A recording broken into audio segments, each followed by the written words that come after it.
Hi everyone, it's Wednesday Warriors and it's me, Arielle, and today we're going to be talking about eating disorders as we get older. And by that I mean people who have had eating disorders as children or adolescents and as young women, but continue to have an eating disorder as they become older women in their 30s, 40s, 50s, and beyond. Or people who develop eating disorders later in life. I'm not really going to specify between the two. The reason I think that this is an important topic is because so often I will get emails or messages or inquiries about my support group that I lead from women who are 40 and older. And normally they are very ashamed that they still struggle with an eating disorder. And they're also ashamed that nothing has been able to work enough to help them to overcome it, or they're ashamed that they have overcome it for such a long period of time, but somehow they've relapsed recently and they're stuck again, and they just think that it's completely unacceptable at their age. So for anyone out there who's watching this video who is over 40, which, first of all, I don't consider old by any means, but it's not the typical age associated with eating disorders in women.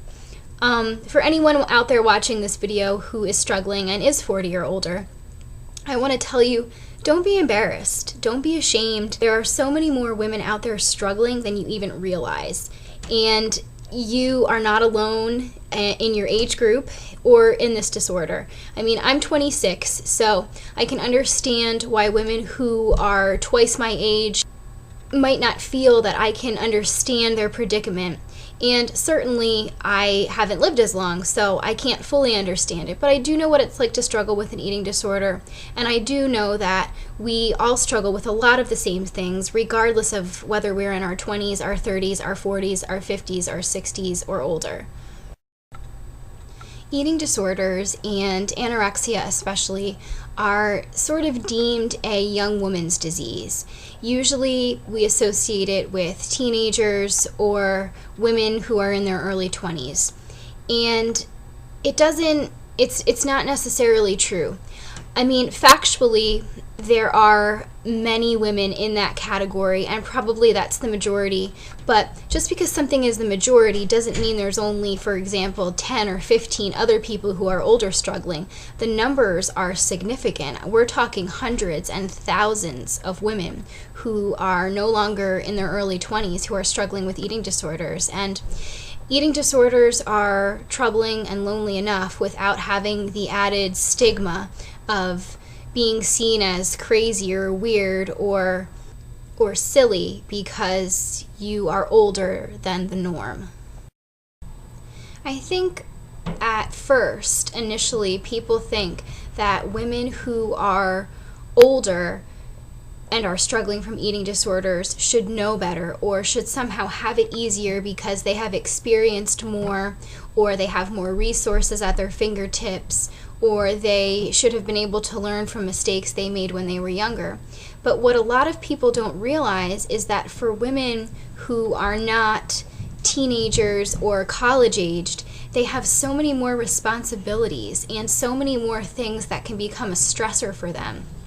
For example, women who are married have a spouse to look after, and while a spouse can be a great support, it is something that takes a lot of commitment and a lot of effort. And the same goes for children. I mean, as women get older and are struggling with eating disorders, and they have families, and they have a home, and they have a significant other, it can be very difficult to prioritize. It can also be very difficult to put yourself first. And even past that issue, if someone is willing to put themselves first, the resources that are at their fingertips may not really be available to them because of their circumstances. A lot of people don't have the luxury of leaving their job to have a 2 or 3 month stay in an inpatient eating disorder unit because they need that money to survive and to live, and without that, their families would suffer. They wouldn't have enough to eat. Their home would foreclose. I mean, there's so many issues at the heart of things when you become an adult and as you get farther and farther into adulthood. Another thing that people don't realize is that if an eating disordered individual is a single parent, then they aren't going to be able to take advantage of all of the services that are out there for someone who's struggling because they have a child or they have children. And if you don't have someone to watch your child, you can't go away to a facility that's going to help you recover from your eating disorder because they don't let you bring your child with you. There are very, very few facilities that have a daycare center in them or have some kind of program where a child can be with the mother. There are some out there, I will not discount that, but typically they allow it for children that are younger than a certain age because it's a necessity for them to be with their mother. They don't allow it for children of all ages. So it can be very difficult for a single parent who's struggling with an eating disorder because they just don't have all of the extra help involved in their circumstances in order to go ahead and get the help that they need. They have to think about other people besides themselves because that's just the way that life is. So there is a real stigma surrounding women who pass a certain age and are still struggling with an eating disorder. I want to erase that stigma because I think a lot of the time it prevents women of a certain age from getting the help that they really do desperately need.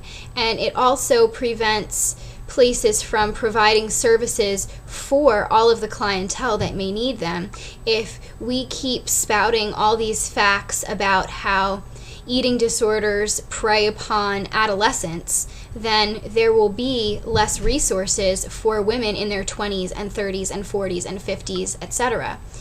And if we sort of say that by 25, most women don't have an eating disorder anymore, or they've died from an eating disorder, there won't be a lot of resources and groups and things like that available to women that are of an adult age who have a life of their own, have a career, have a family, things like that. Just from my personal standpoint, I think there needs to be a lot more understanding for women who are still struggling. It's a disease, and it's very difficult to break yourself away from an eating disorder. Anyone who's struggling knows this, and a lot of people fully understand that they might have to deal with certain aspects of their eating disorder farther along into their life. So there's no reason they shouldn't be more understanding when they hear of someone struggling who is older than they are. We don't think anything of an alcoholic or a drug addict who is past a certain age, who is middle-aged, who is still struggling, still in recovery, still going to AA meetings or things like that, because it's a lifelong issue, it's a lifelong battle. Sometimes people become alcoholics in the middle of their lives, but for some reason eating disorders are just surrounded by this media attention for teens and adolescents, and not enough focus is put upon the areas that are really important, like recovery. There has been more media coverage in the last few years for women who are older and have eating disorders. There's been specifically more coverage about women who have developed an eating disorder later in life. So I think that makes women of a certain age feel more self-conscious if they had an eating disorder as a young woman and still have an eating disorder now, or have had a flare-up or a relapse. They feel like they can't come forward because they shouldn't be struggling. They didn't just develop this now. They developed it a lot earlier, many years ago, and now all of a sudden it's coming back to haunt them. There's a nice little website about older women and eating disorders that I will post the link to in the info box. And I just think it's important to remember that an eating disorder is nothing to be ashamed of. At least it shouldn't be. And I think a lot of shame for women that have passed a certain age comes because of their age. And it's just not fair. It's not right. And I would hate to have anyone have put more of a burden on themselves when they're already dealing with the burden of an eating disorder. I personally never discriminate by age. I have women of all ages, all walks of life, all occupations in my eating disorder support group, and I intend to continue things that way. And I certainly talk to women of all ages, from as young as 12 or 13 all the way up through 60 on a regular basis, whether it's through email, phone, or Facebook messages, or any kind of messages related to my blog. And I think it's very important for all of us to understand that eating disorders affect everyone, and they will continue to affect everyone as long as they are an issue, and compassion and understanding is very key. I hope you all have a wonderful week, and I will see you next time.